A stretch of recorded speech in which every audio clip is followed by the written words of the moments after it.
Now, for the ones that are more traditional, the ones who are more book-oriented, they fit very well into the traditional system. A lot of the children who learn best by doing, they're typically labeled ADD, attention deficit disorder, or they have some other type of learning disability, when all it is that they have a particular style in which they take in information. Nobody understands that style. They may not even be aware of it.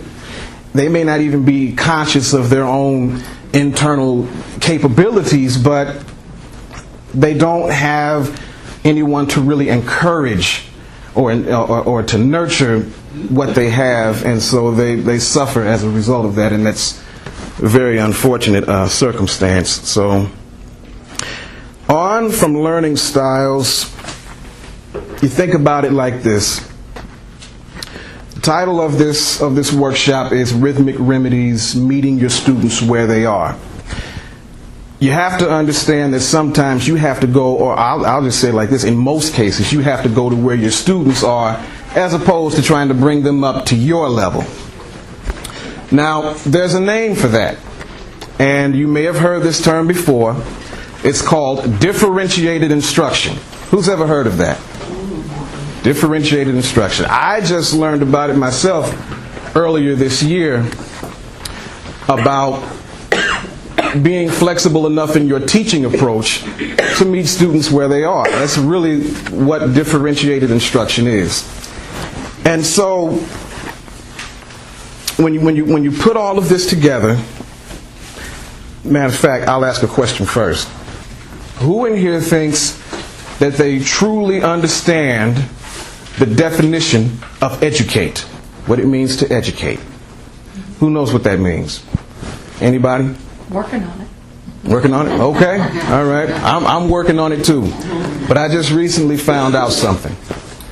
The origin of the word educate comes from the Latin word educo, which means to draw out or bring forth from within. Now that's critical.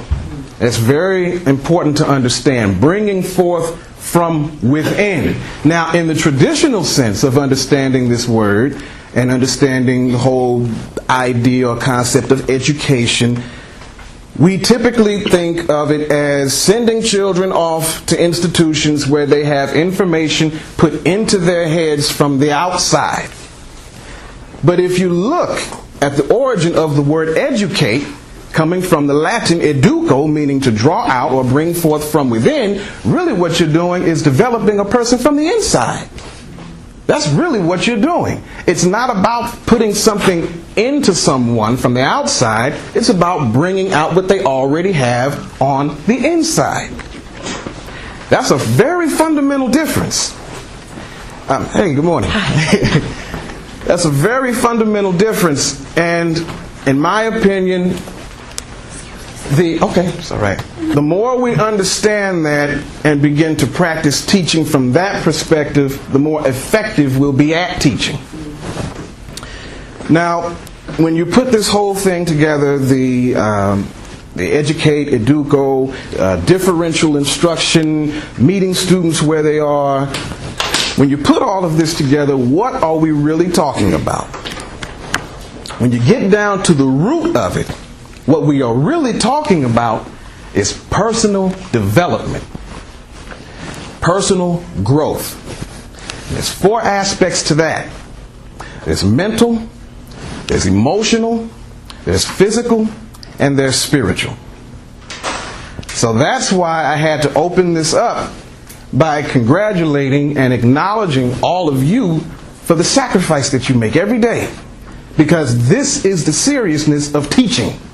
Okay, now I'm not trying to take the fun out of it, but this is the seriousness of teaching. You are developing a person from the inside on a mental, emotional, physical, and spiritual level. You're not just putting stuff in their heads. You see? So, to give you a little background on my history, my family's history, how we came to be what we're doing today, our parents, my mother and father, decided to take me and my brother out of the private school system when I was in the 4th grade and my brother was just in kindergarten. Okay? They made a conscious decision to do this. Now, I'm 27. Back when they decided to homeschool us, homeschooling was not as popular and well known back then as it is today. You tell someone, oh, I homeschool my children, or if a child says to an adult, I homeschool, immediately they know what you're talking about. Like, oh, yeah, I've heard of that. Yeah, okay, yeah, that's cool, it's good. But see, back when our parents decided to do it, it wasn't that popular. And me and my brother oftentimes found ourselves in awkward situations where we'd be out with our parents, you know, because they'd still have to run errands and what have you, go to the grocery store, and we'd be with them. And hey, how you doing? All the adults are just looking at us all funny and, you know, kind of eyeing us all weird. And then they come up on us and say, hey, young man, what you doing out of school there? You know, and I would, you know, I'm like, I'm a kid, you know, I'm like, teachers had a meeting, you know, you know, teachers had a meeting, yeah, PTA, yeah, you know, so, I mean, for real, I mean, it was an awkward situation. Now check this out, we're the children, right? You think about how awkward it had to feel for our parents, because they were the ones that made that choice to take us out of the private school system. And I'm sure they caught a lot of slack from other family members and other people who just didn't understand homeschooling. You know, I don't know what they thought. It doesn't even matter. But the point is, by them doing that shows that they had a very deep understanding of what it meant to truly educate a child, like we just got through talking about the origin of the word educate.